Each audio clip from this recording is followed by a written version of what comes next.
This is Angelica. This is the second episode in my podcast.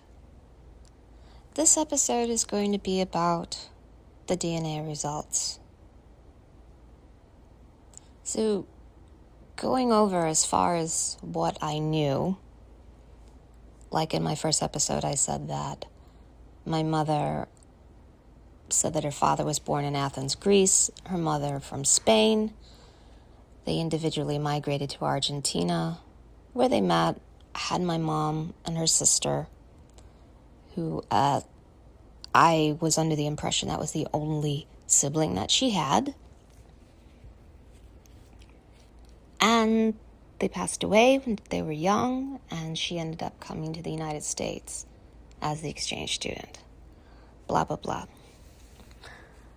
So clicking on to the DNA results, at that time, I don't think I was shocked. Actually, I started, laughing because what I saw was just, it was funny to me because I grew up with my parents hating Mexicans. I mean, they would never have one good thing to say about any Mexicans. Now, I grew up in a neighborhood that was predominantly Caucasian, more European, with Polish people and Ukrainian and Yugoslav. I mean, that was the whole neighborhood that we grew up in.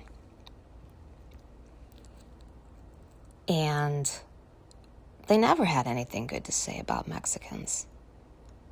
All my life, there was always talking down on Mexico and Mexicans. Well, I happened to marry a Mexican. And I remember my dad saying, out of all the men in this world, you have to be with the Mexican. And the thing was that I wasn't with a Mexican.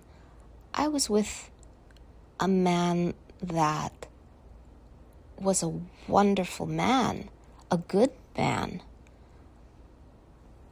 It had nothing to do with his race. It was that he was a good man, and I enjoyed being with him and wanted to be with him for the rest of my life.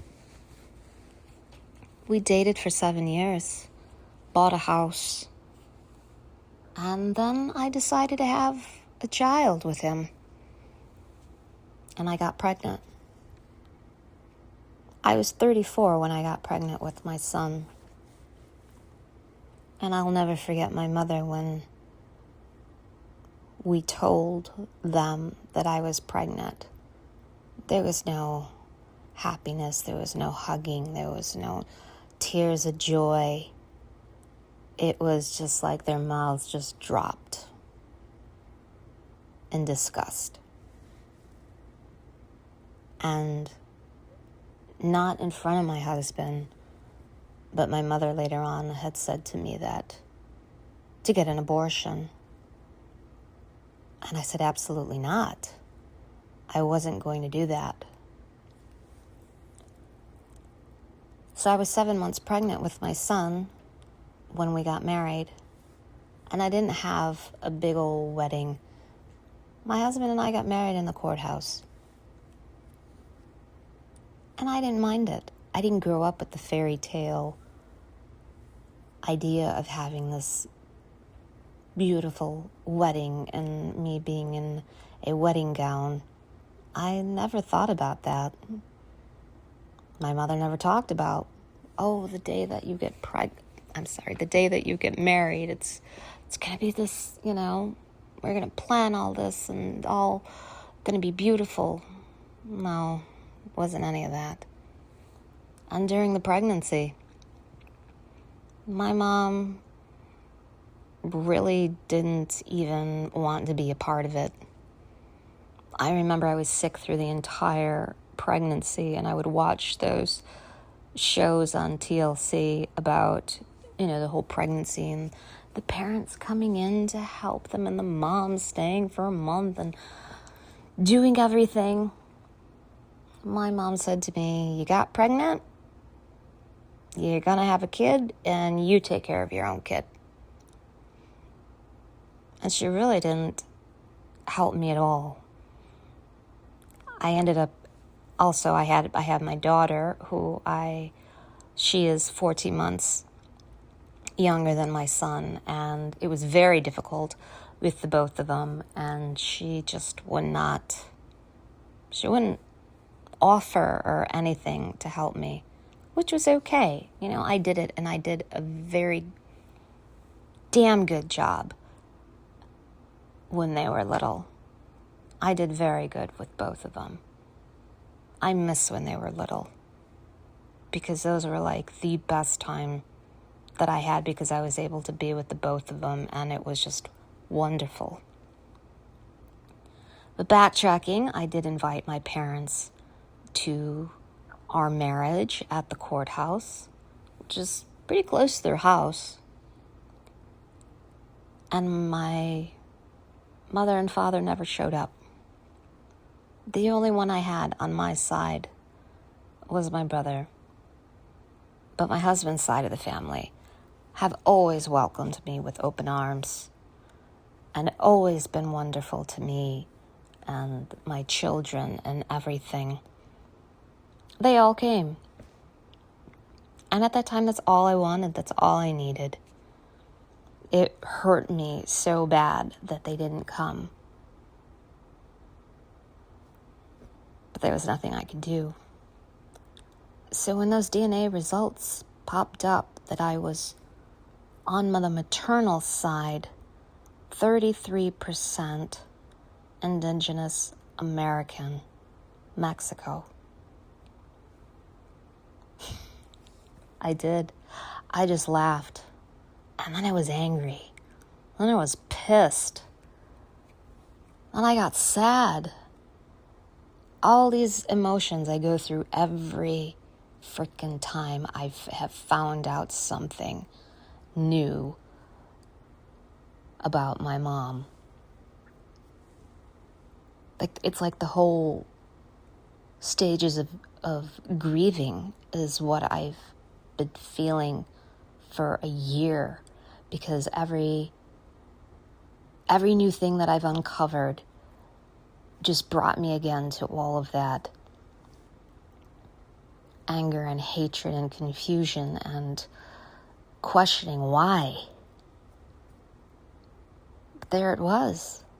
The DNA can't lie. The DNA is DNA. That's it. 33% Indigenous American, Mexico. I had a lot also, because on my father's side, and I knew this, a lot of his ancestors were from Spain. So like on my paternal side, it was Spain and Portugal and Italy and all of that European side. But maternal, boop, there goes on the little map. Shows Mexico. And I remember my husband saying, oh my gosh, I just want to say it to your mom. I just want to say it to your mom. And I'm like, for what? For what? What is the use? I mean, at that time, I didn't want to approach her with it. I didn't want to say anything to her. Because then other things started going on in my head. But as I found out more and uncovered more and uncovered more and more, I was like, oh, hell no. I'm going to tell you what I found out. And her responses were seriously fucked up. They were. So this will be the end of this episode. I have to regather my thoughts and everything about this. And I'm hoping to invite others into these episodes that obviously are involved in my life and how they felt about these things. So I think it'll be very interesting to see their perspective on this.